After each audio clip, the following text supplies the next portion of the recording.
Empezamos contigo, esta máxima presión sobre Venezuela y un Donald Trump que ahora parece que se abre a negociar. Muchos se están acordando de que con Irán pasó algo parecido y luego vino un ataque. Sí, la verdad es que están siendo días impredecibles. Tan pronto, bueno, salen informaciones de una escalada de la situación en Venezuela con respecto a Estados Unidos, y tan pronto, bueno, pues se desmonta esta situación. En todo caso, habrá que estar pendiente de lo que sucede y de estos ataques que se han producido en las últimas semanas, en los últimos meses, en el Mar del Caribe, en el Pacífico Oriental, que han conllevado el bombardeo de pues, más de 20 lanchas cargadas con droga y la muerte de más de 80 personas, ¿no? Habrá que ver cómo se desescala esta situación, pero que sin duda ha llegado a un pico alto cuando hace poco se supo que pues, por Maduro se establecía una recompensa de una cuantía bastante alta para obtener cualquier tipo de información sobre Maduro y esa posibilidad, ¿no?, que se apuntaba hace un tiempo de que podía dirigir el cártel de los soles, ¿no?, una trama de narcoterrorismo. Habrá que ver si finalmente esto acaba, como tú apuntabas, desescalando. Maduro salía en los días pasados pues entonando canciones de paz y con ánimo de enfrentarse. Bueno, a ver en qué queda toda esta situación, que sin duda está poniendo en jaque pues artículos contenidos en la Carta de Naciones Unidas de igualdad, ¿no?, el artículo 2.1 de igualdad soberana, de bueno, esta interferencia que Estados Unidos está ocasionando en un espacio marítimo ajeno al suyo y que podría suponer pues una violación del principio de no intervención, ¿no? Habrá que ver si finalmente hay cierto entendimiento, cierta aproximación, pero sin duda hasta el último momento pues Estados Unidos está ignorando algunos preceptos internacionales básicos acordados tras la Segunda Guerra Mundial. A ver en qué queda todo esto, ¿no? Bueno, pues a la espera de ver en qué queda todo esto, a la espera del próximo 24 de noviembre, donde, bueno, desde luego puede ser un punto fundamental, un punto clave para saber qué va a pasar con Venezuela. Es el día precisamente en el que sería designado como cártel terrorista, como organización terrorista, el cártel de los soles. Carlos, te quiero preguntar por esto, ¿cómo ves este ultimátum de Donald Trump a Maduro y también si te recuerda a lo que sucedió con Irán en esta guerra de 12 días?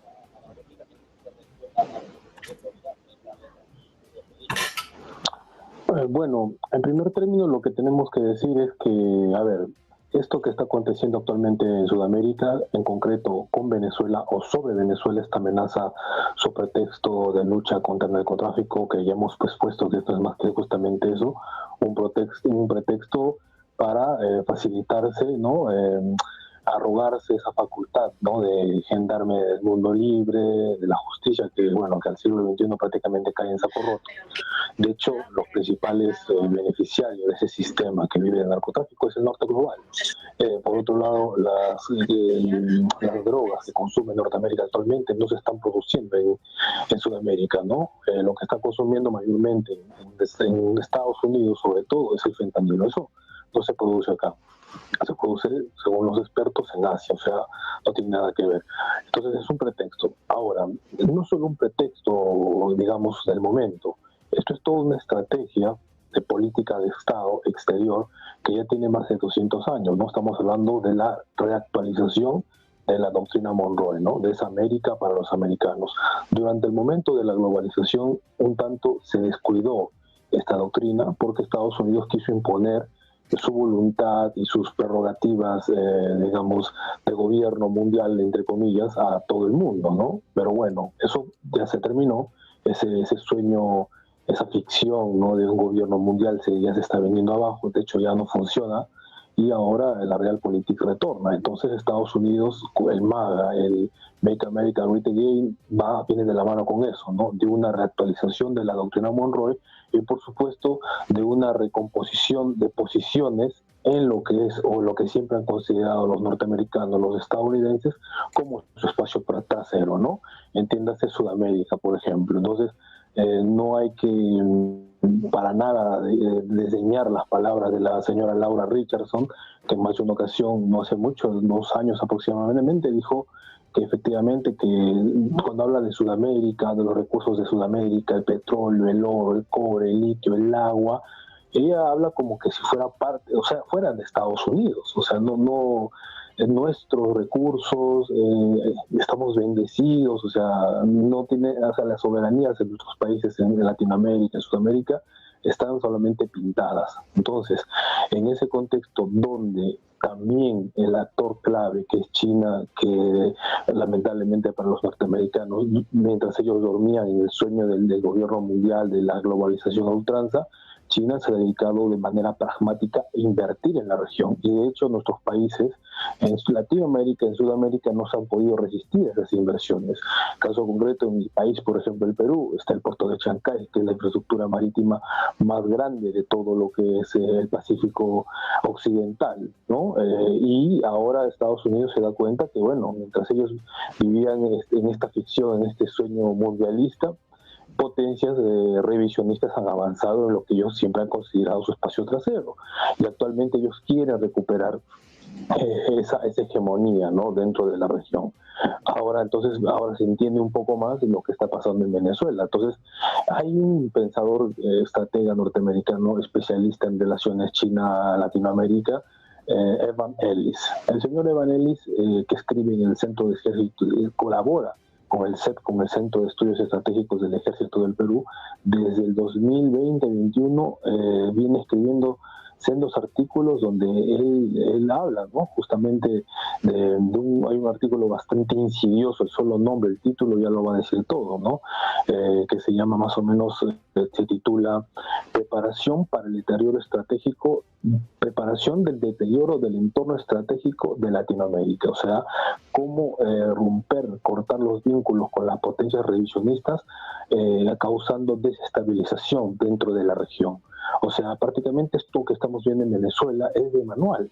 Es lo que ya se practicó en Libia, en Siria, lo que se practicó en Irak incluso, ¿no? O sea, estamos viendo que ese mismo manual de desestabilización, de caos controlado, quiere aplicarse en la región, ¿no? Entonces no podemos perder de vista lo que dije al inicio. Esto se está enmarcando dentro de un momento de repliegue estratégico del hegemón norteamericano a su espacio de influencia bajo la doctrina Monroe 2.0, su reactualización, y por tanto está buscando, bueno, deshacerse de la influencia negativa, maligna, ellos han dicho, ¿no?, de China sobre todo, pero también por extensión Rusia en la región. Entonces, eso es lo que estamos viendo actualmente.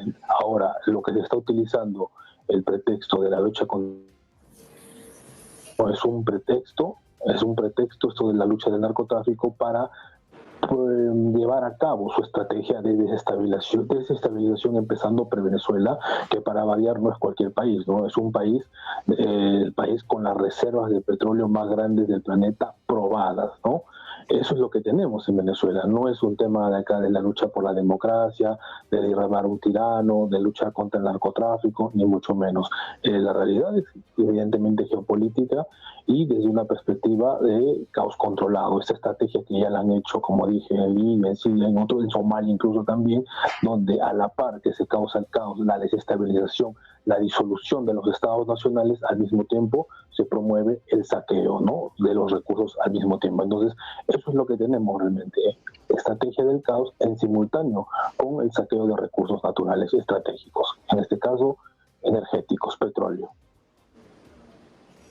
Bueno, pues con el foco puesto en Venezuela y en esta fecha del próximo 24 de noviembre, este ultimátum lanzado por Donald Trump, Emiliano, quiero saber también tu opinión. ¿Qué piensas de esta máxima presión sobre Venezuela y también cuánto te recuerda a lo que pasó con Irán hace ya unos meses? Bueno, no creo que se pueda equiparar al caso de Irán porque ahí tenía al socio clave que era Israel. Entonces yo lo desmarcaría un poco de dos situaciones que no son comparables. Perdón. Y yo creo que lo que está haciendo Trump es incrementando exponencialmente la presión al régimen de Maduro para tratar de presionarle lo suficiente y que opte por lo que quiere el señor Trump, que es que salga del país.